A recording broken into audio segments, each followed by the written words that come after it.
जी नाज़रीन, ब्रेक के बाद आपको खुशामदीद कहते हैं। वज़ीर-ए-आज़म पाकिस्तान जनाब इमरान खान साहब ने आज एक अहम तैनाती की है, वो है मुशीर एहतसाब शहजाद अकबर साहब की जगह लाया गया है ब्रिगेडियर मुसद्दिक अब्बासी साहब को। डीजी नैब रहे हैं, किस दौर में रहे हैं, इनका प्रोफाइल क्या है, किस किस्म के प्रोफेशनल हैं, इस पर आज बात करेंगे। हमारे साथ हमें ज्वाइन किया है ब्रिगेडियर फ़ारूक हमीद साहब, जो ख़ुद एहतसाब के जो है वो करता धरता रहे हैं और आप भी बड़े दो टोक अंदाज में बात करते हैं। फ़ारूक हमीद साहब, ये ब्रिगेडियर मुसद्दिक साहब का आना ये कैसा रहेगा, और जो उनका जो गए हैं उनकी तो कई वजूहात बयान की जा रही हैं, लेकिन जो मुसद्दिक अब्बासी साहब हैं ये इनका क्या प्रोफाइल है?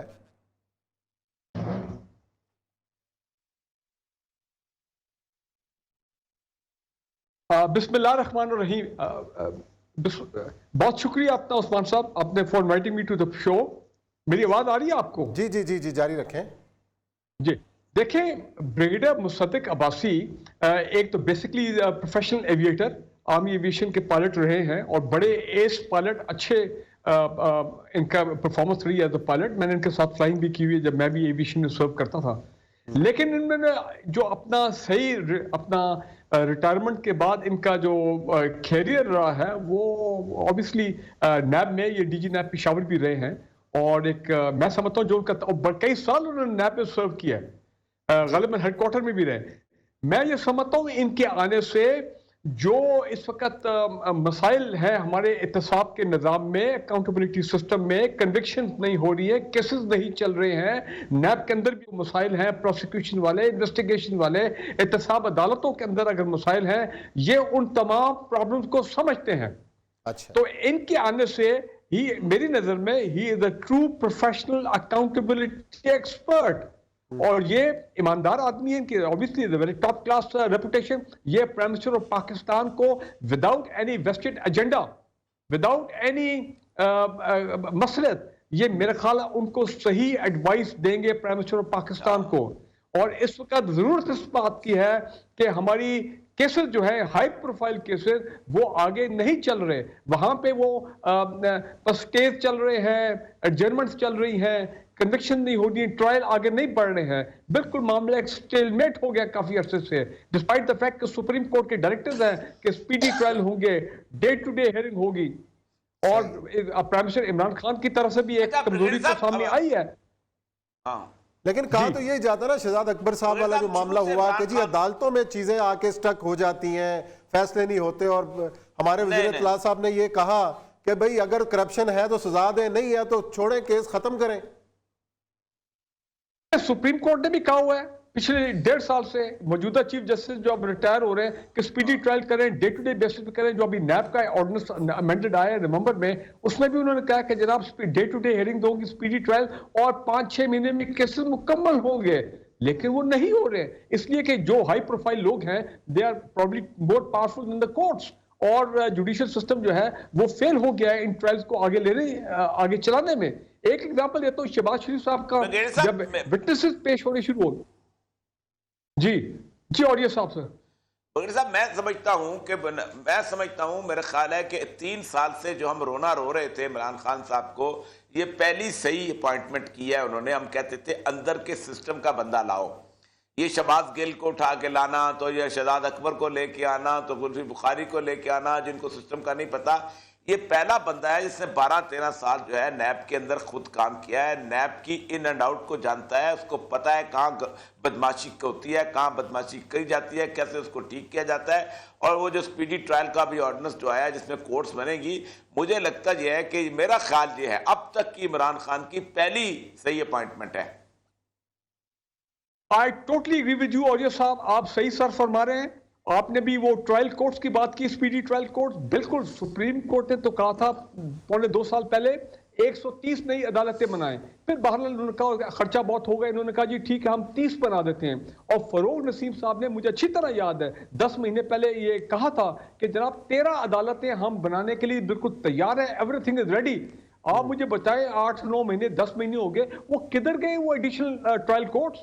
तो ये क्यों कमजोरी ये दिखाई जा रही है from with in the government also. और मेरे ख्याल मुसद्दिक ब्रिगेडियर मुसद्दिक जो है वो आके बिल्कुल इस चीज को देखेंगे कि ये जो एडिशनल कोर्ट्स बनने थे ताकि जजेस का लोड भी थोड़ा कम हो। इस वक्त 1237 केसेस चल रहे हैं, तकरीबन 14 अरब की उनकी मालियत है जो ओवरऑल नैब के केसेस हैं। तो जाहिर बात है जजेस भी ओवरलोडेड तो होंगे, वो तो मैं मानता हूँ वो भी है, लेकिन गवर्नमेंट की साइड से भी क्यों नहीं है ये अपना इंप्लीमेंट हो रहे सुप्रीम कोर्ट के डायरेक्टर। तो आपकी बात सही है। उसकी वजह ये है, उसकी वजह पता है क्या है?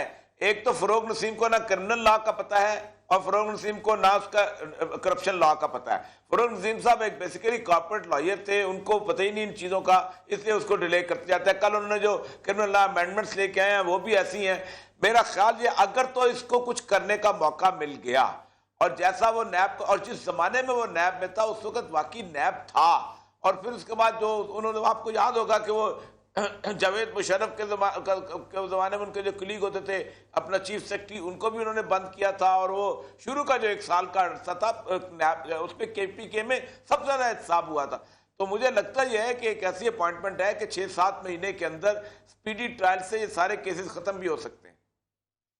एग्जैक्टली मेरी भी प्रिडिक्शन यही है कि अगले इलेक्शन से पहले इमरान खान चाहते हैं कि ये स्पीडी ट्रायल्स हो, जो भी फैसला हो, एक्विटल हो या कन्विक्शन हो, ये फैसले आने चाहिए। इसी तरह हाई कोर्ट में जो केस लटक रहे हैं, देखना मरीम नवाज और नवाज शरीफ के, मरीम नवाज की अपनी अपील जो है वो 2 साल से जो है वो चल ही नहीं रही आगे अपना हाई कोर्ट। ब्रिगेडियर साहब बहुत शुक्रिया, देखते हैं क्या होता है, किस हद तक पेशरफ्त होती है और नए DG जो मुशीद साहब हैं वो क्या इसके अंदर एड ऑन करते हैं। और ये सब एक और हमारा जो मौजू है वो है वज़ीर आज़म साहब का दौरा चीन, कि दौरा चीन कितना अहमियत का हामिल है, और इन हालात में, जिस हालात में दौरा हो रहा है कि जहां पाकिस्तान को एक फ़ैसला करना है, तो ऐसे में दौरा चीन पर सारी नज़रें हैं। तो क्या निकल सकता है इस दौरा चीन से? देखिए, इस वक्त जब इमरान खान जो जा रहे हैं, मैंने शायद कल भी बात की थी या परसों की थी कि इस वक्त दोनों बॉर्डर जो हैं वो मुकम्मल तौर पे गर्म हुए हुए हैं। चीन का बॉर्डर भी, लाइन ऑफ एक्चुअल कंट्रोल भी, और लाइन ऑफ कंट्रोल कश्मीर वाली भी, और सिचुएशन बहुत शदीद टेंस है दुनिया पर। कल जो बाइडन का बयान आया है, उसने जो कहा है रूस को कि अगर यूक्रेन की तरफ आंख उठाकर देखा तो रूसी फौजी घर वापस नहीं जाएंगे। ऐसे बयान first world war, second world war में कभी दिए जाते थे, अब नहीं दिए जाते। इसी तरह अभी जो मैंने उसने बताया था कि अरुणाचल प्रदेश में जो हुआ है, और फिर उसके बाद सबसे अहम बात जो हुई है कि तालिबान का जो मिलिट्री वफद है वो रूस में बैठा हुआ है और फाइनेंशियल वफद है वो नॉर्वे में बैठा हुआ है।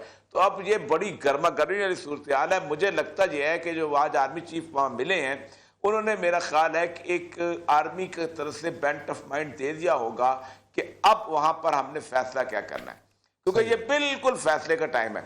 और अगर हमने फैसला कर लिया तो 2-3 इसके मुज़मरात भी हैं। एक तो ये है कि आपके यहाँ बिल्कुल टोटल रीशफल हो जाएगा आपके डेवलपमेंट एस्पेक्ट्स के अंदर और डेवलपमेंट सिनेरियो के अंदर, और जो लोग उसके ऊपर बैठे हुए हैं। ये नहीं हो सकता कि ऐसे मशीनरी चलती रहे और जनाब चीन जो है वो आए और टुका टुक सुनार की टुक चलती रहे, वो अपना काम तेजी से करना चाहेंगे। मिलिट्री लेवल पे भी आपकी वो टोटल जो सूरत हाल है वो भी आगे बढ़। आप देखें, पिछले दिनों सवाहिनी ने कहा है कि पाकिस्तान के 12 जो अफसरान है, बड़े बड़े फौजी अफसरान जो है वो चाइना में बीजिंग की एम्बेसी में पोस्ट हुए हैं। और सवाहिनी कहता है वो वहां नहीं बैठे हुए, वो बैठे हैं उनके जॉइंट स्टाफ हेडक्वार्टर के अंदर। और जॉइंट हेडक्वार्टर जो है वो चीन का वो है जहां से न्यूक्लियर बॉम्ब कंट्रोल होता है। इसका मतलब यह है कि अब अगर इस वक्त ये दोनों बॉर्डर में एक में भी जंग छिड़ गई तो दूसरा बॉर्डर खुद ब खुद गर्मा गर्म हो जाएगा। तो पाकिस्तान का ये मार्च से पहले का इशू जो है ये बहुत गर्मा गर्म है, बहुत चेंजिंग पीरियड से हम गुजर रहे हैं, हालात भी ऐसे हैं। और ये जो मुझे बिलावल का और इसका अपना MQM का जो सारा शुरू हुआ है, मुझे वो वाकई उसकी CIA की बात याद आ रही है कि जब हम किसी मुल्क को ख़राब करना चाहते हैं, उसकी पॉलिसी बदलने लगता है, तो हम पब्लिक अपराइजिंग करते हैं और पब्लिक अपराइजिंग को फंड करते हैं, फिर अपोजिशन को भी फंड करते हैं, बाकी चीज़ों के।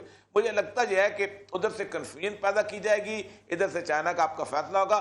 बड़े अहम दिन है, अगला फरवरी और मार्च, दोनों महीने बहुत अहम है।